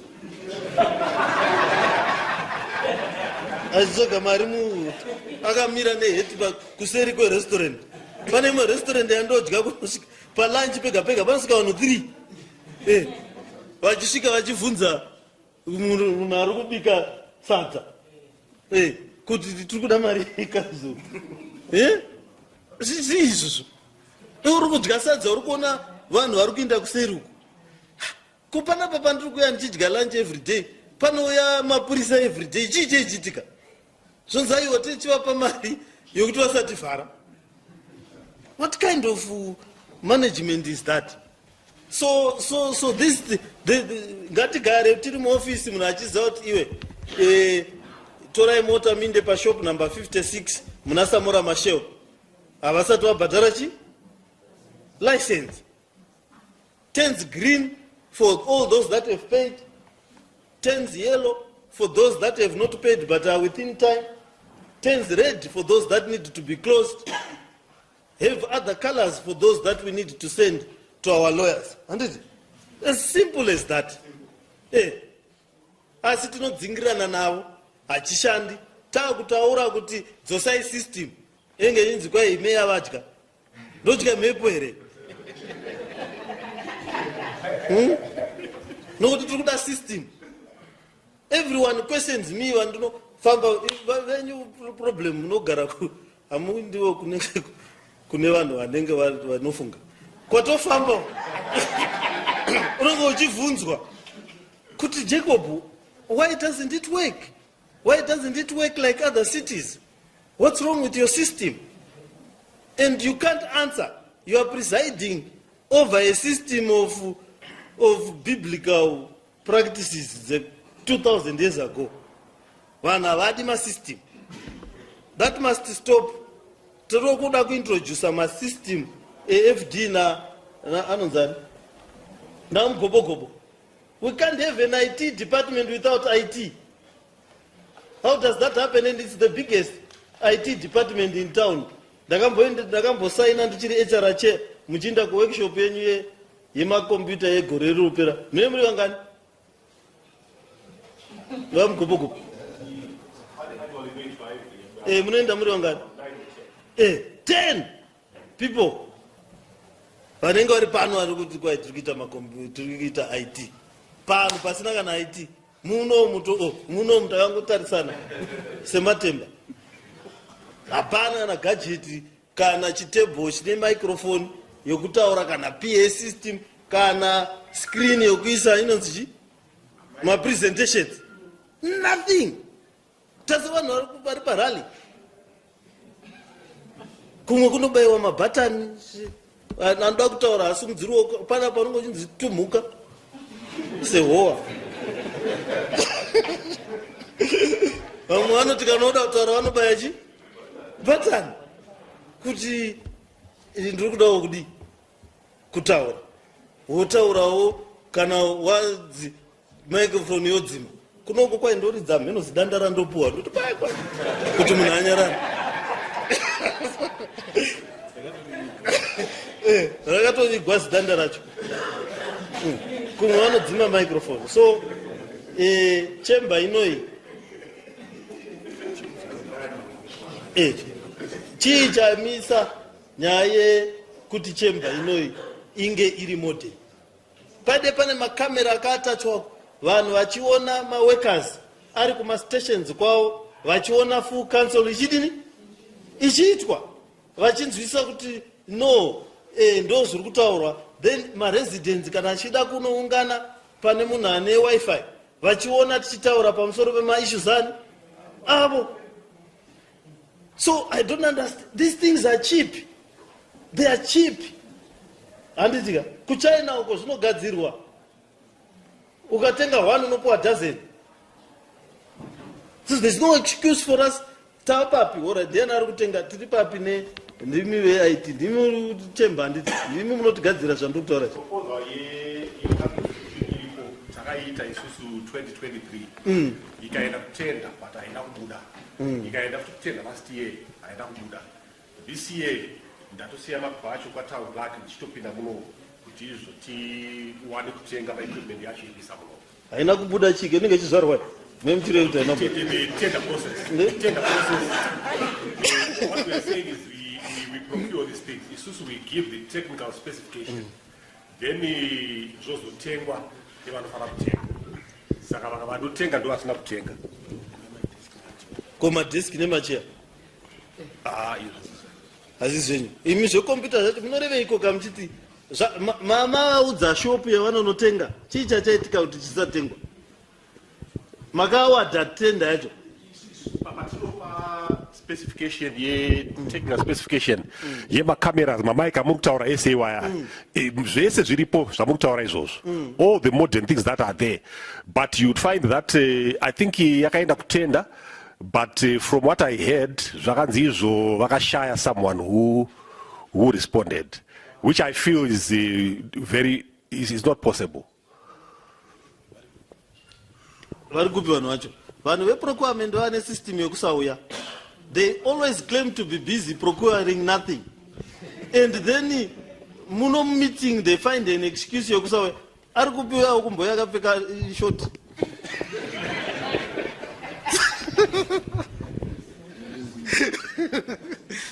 Avamo.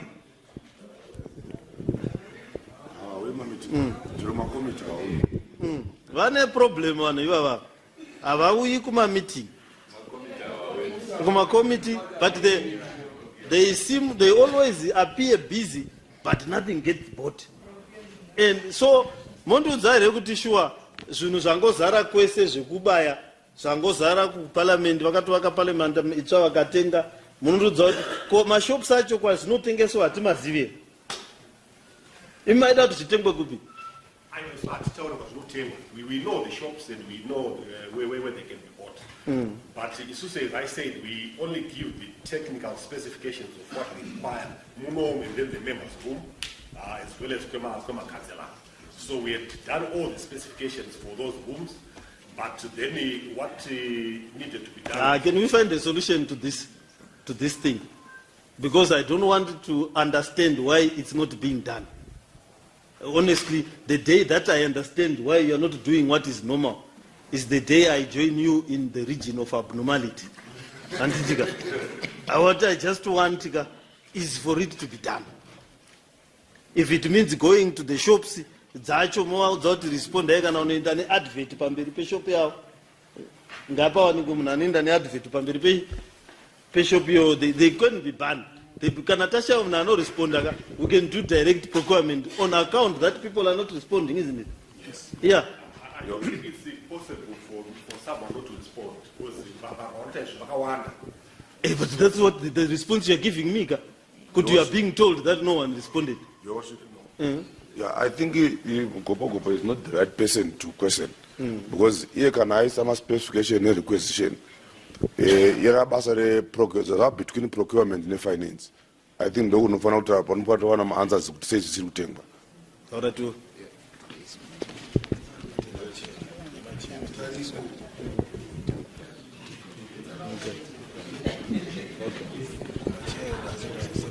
Okay. My chairs. What's happening with the chairs? I understand, Your Worship.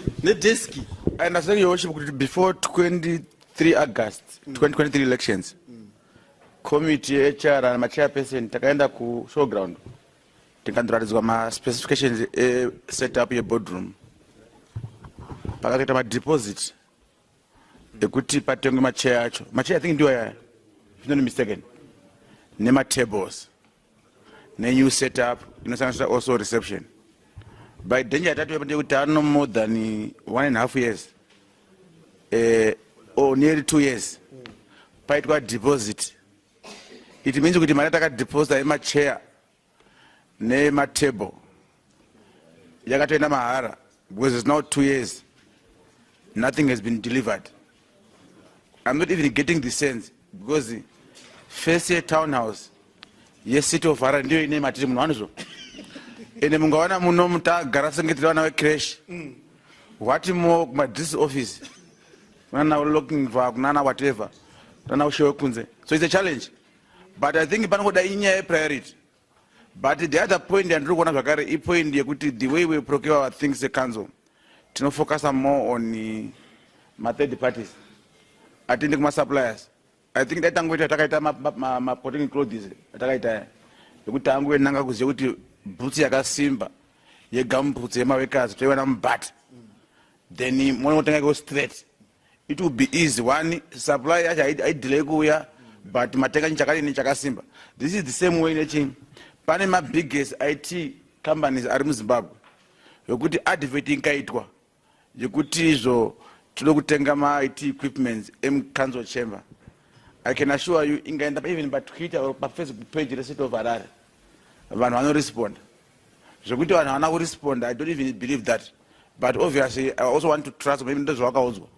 But we need to make sure kuti izvo paitwa even a task force inosanganisira chamber secretary varidzi vetown house, so that pamona kuti izvo zviri kufira papi. The idea kuti tisingatimbosiyawo even facing town house muno matiri maita improvement.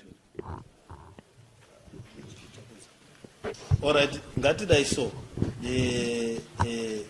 toita sei ngatitipana ma deadline ndisho topana ma deadline FD chamber inoi muri kungoonawo zvakaita onai magariro akaita makansel ndosaka tichizoita sekuti tine noise handiziva bozi munhu ukagariswa musure merori handiziva unongotanga kuimba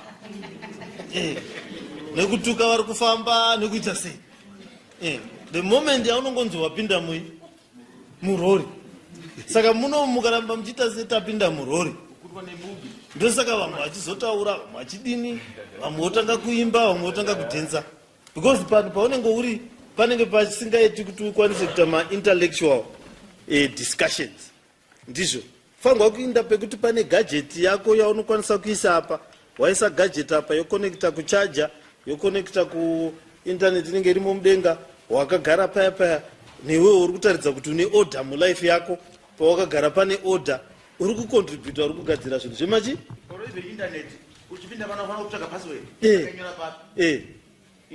ndino kuti tikafamba takafamba tese vanonzani vamugobogobo tatiri teseka kuchina tatiri tese tikasvika paairport inotokuudza yega kuti free wifi ichi available yotokuudza kuti uri kuda kupinda here ndo painokubvunza bhozi ino inenge isingadi kukupinda isina kukumbira handitika saka inokukumbira handitika then woti no pindai watova pachi watova paintaneti wakutoenda pawhatsapp wakutodii ukasvika pano hapana kana intaneti inokugamuchira kuti uri kuda hapana itsi ukasvika kune mamwe macities atatiri kufa emaitofamba tiri tese tikasvika pabuilding rinokuvhunza kuti uri kuda kushandisa free wifi yepapi yepano here wotodini inenge nemarestrictions maybe haukwanisi kuzoita macalls haukwanisi kuzodii but mawhatsapp messages unongochikwanisa kuita inokuvhara mamwe mawebsites and so forth but unoita chii chinoita kuti tisasvika ipapo itenda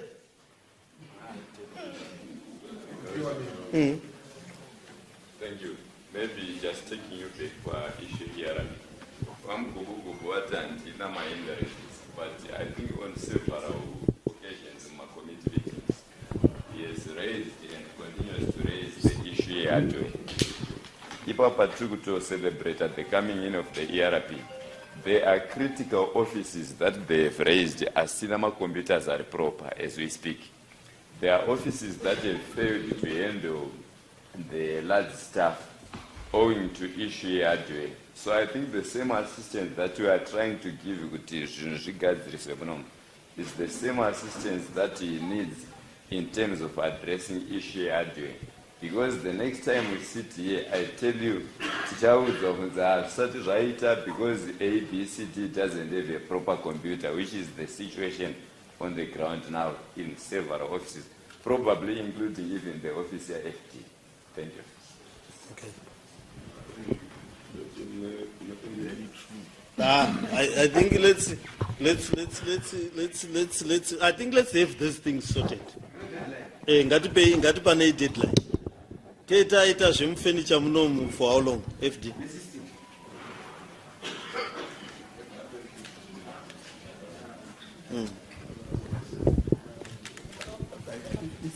continue using the same supply. With the indications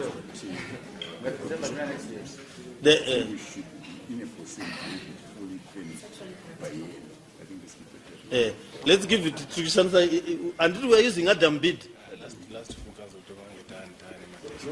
Trikshansa Adam bid. Yes. Adam bid is efficient. There's a certain some delays usawanza chirungu mukuru wangu chingotaura iyi chingonosvika ipa kana zvanetsa totaura nechikaranga chandoziva ini vaneka delay kei chii chinonzi delay muchikaranga. We met them on 18th September. Yeah, they promised to deliver 7 remaining chairs, including the front chamber chairs. The following week by 25th September. The FD is up to date with these payments insofar as they delivered the chairs. But they were meeting certain problems which they said they are resolving. So they promised to deliver 7 chairs. Today we phoned them again, and then they undertook to deliver by Friday the remaining chairs. And then after that, they will start delivering the tables in batches of 5. Until the end of October, they will finish, provided that after every delivery, they expect some payment from the FG. He's certainly up to date with the delivered items, but they were facing some problems at their offices. Are these the things modern, compliant, that the desks that are modern, that we can put microphones and stuff? They are coming with walls for provisions for microphones and the like. Oh, Dzurukuyane maburi. Yeah, sure. That provision. That is what we got from them. Saka zvokuzoisa mumaburi zviripo. No, that will depend on our procurement. That is separate from the contract Adam did. All right. But Adam did. So that is the status. Yes, of the provision. Chairs. Okay. Let's have by certainly the last council. The last council. Tasara ne council mangani chamber 3. By the last council, this chamber, manzwaka va mugobogobo, na va arikuti supplier, kana vanhu vakaramba vasiri kuadvertiser, itied the direct procurement based on that reason, yokuti vanhu havasi kuresponda, if that is true. Toita direct procurement, here the things that we need in this chamber.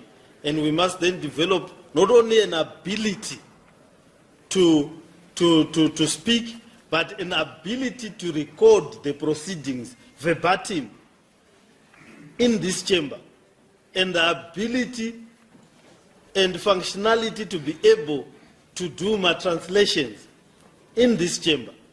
Ndizvo. I hope ndo my specification.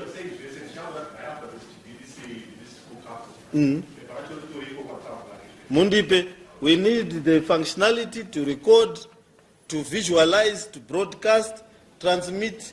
We need modern gadgets in this chamber. We need the ability to translate. Tine vamwe vari kutadza kucontributa muno nokuti vakadzidza upenyu hwavo neshona vamwe nechindevere. Saka hakuna musi waachafa akataura muno zanenge asingazivi kutotaura nechirudzi chipi. Vamwe vanenge asingatonzwi apedzera kunzwa zvatataura patati amen. Which is unfair, because that person was elected by people who understood him or her. So we need to have those capabilities in this day and age. Togadzira the chamber and so forth. Ne fountain iri papa ndiri kunzwa kuti tine munhu ari mentally challenged ari kugara muno mukanzuru. Anogara mu town house. Ndizvo. Ndiani ari in charge nepanapa security. Chii chiri kuitika? Vanozi makambozvidzwa here vakamira pavazwe kungomira here.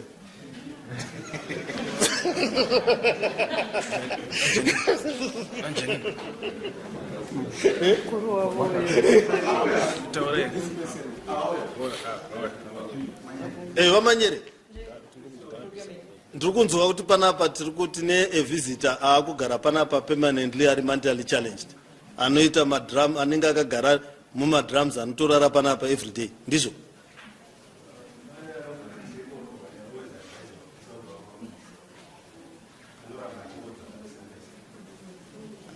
Does that make sense, Oma? Ndiyo imba yacho inonzi the preeminent house. Zvakafanana kuti vanhu vonzi pane munhu ari kuuya achivata muState House. Moti I'm advising magadhi kuti vamubvise.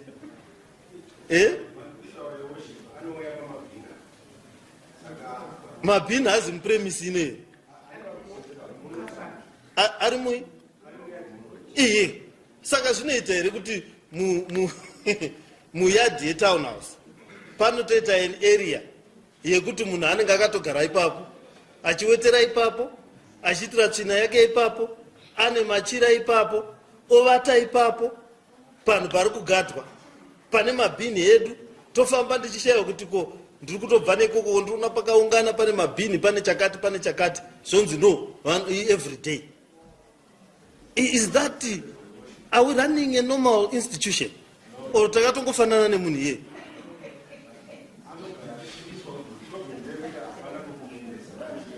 Mundiudza kuti alright, are you telling me kuti venda ndo ramunogona kudzingirira pano pasi?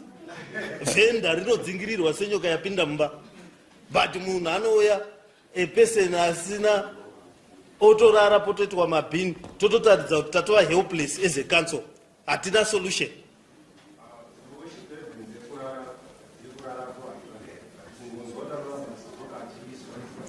Ndakaiona kaina ndakapfuura karara samune mutane ngari pakamira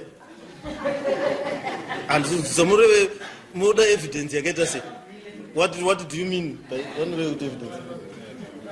Muda kuzoona evidence azoya nemhuri. What do you mean evidence? I can't understand that. Thank you. Let's run a normal. We have a council that is used to abnormality. And tatowa kuto believe that being abnormal is normal. Poto rino apia hariripewi. Chakati suwa inotsemuka haidiliwi nayo. Mvura inoteuka haidiliwi nayo. Nothing is shocking us. That's why some of these things then allowed to happen. Fountain aishandi, you design a fountain. Tinema engineer naiva kunyadini. How do our engineers fail to run a fountain? It's supposed to be a fountain, it's not a granite circle. Yes.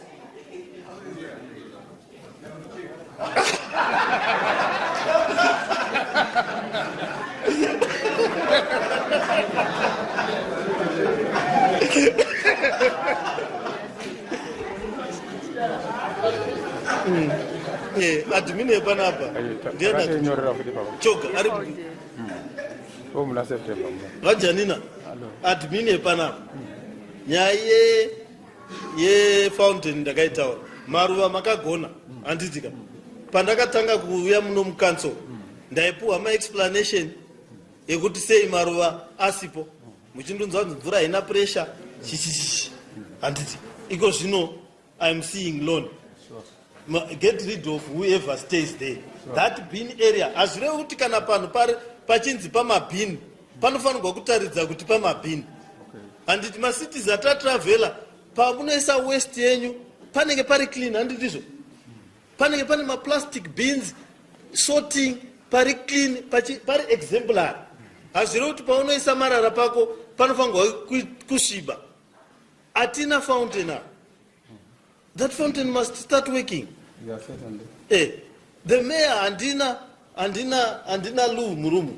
Ndikaenda ma visitors, ma ambassadors, they have to run from one corner of the building to the other building into a smelly atisatapedza. Ndakambokudza kuti ndichatora office ya uyu ya town clerk. Because ndikanzwa mudumbu ndiri papa I can't imagine ndoita sei.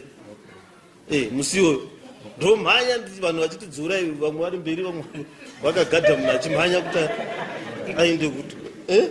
aende kutoilet. But with regard to vatingangoti background anenge ari papo ndosi tichibuda around 6-7 zvinoteta late HMP and vanoita assign 2 or 3 people is a bit violent vomubvisa anomboita go underground vomushayo vonoaita resurface again. Tichingomona tichibuda parovira tinongozi HMP and they are very veku-MP they are very cooperative. Want to assign about 3 HMP vomubvisa but unditongoona adzoka futi anenge ari resistance. It's difficult to deal with, are mentally challenged.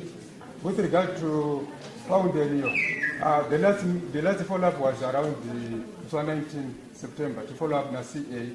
Akato submit the quotations for required material. It is yet to be procured. Rangomira Ziuye, but we continuously follow up. The material said we are about to reach completion. Zambota was installed when you got to make the Nyayama revision, but how to pay them. We are continuously following up. The tables we expect very soon is up to date with the payments. I will know any logistical problems. Would you be outside the country? So one of those problems. So my tables are trying to batches of 5. Okay, let's deal with this. Then even access point. Mswati charoha mu ma office yedu ndo mswati chanetsana indoro vaone myo. Because you see, atina access anyone can just come. There is nothing. Okay. All right, I wanted to raise that same issue.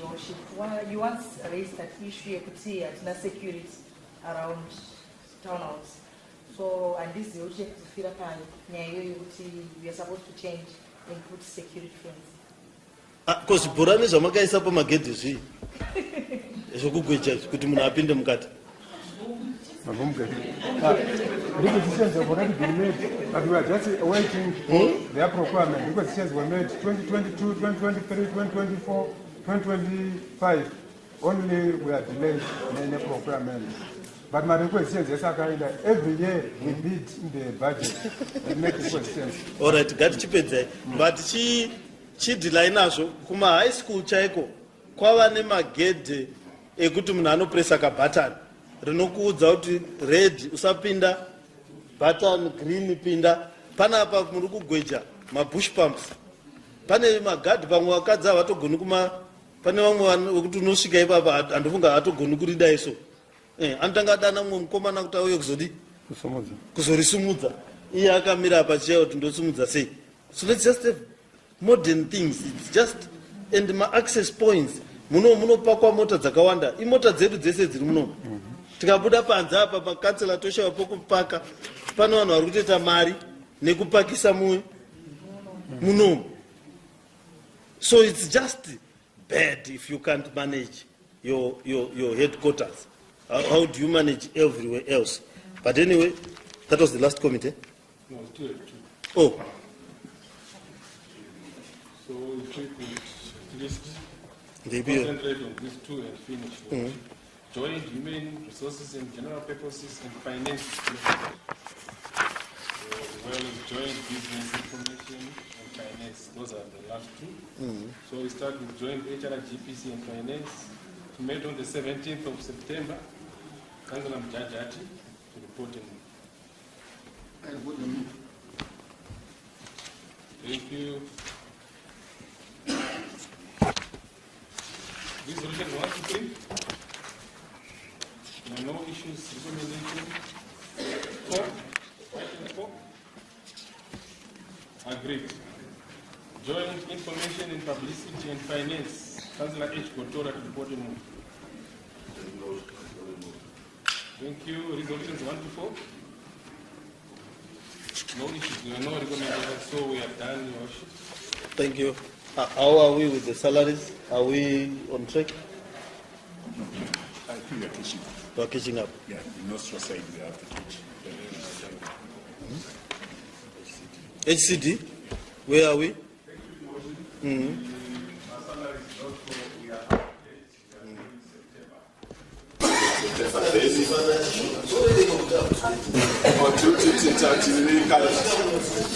To prepare September for Nostro, then for SIG to prepare August. Starting off the grade 16. going upwards. All right. So we are looking to take a matter with like I said. Okay. So that's what it means. Okay, that's fine. Let's look at this salaries issue. It's an area of great concern. I hope that by next year we will be able to be on time and current with all our salary issues. Thank you very much. So let's have.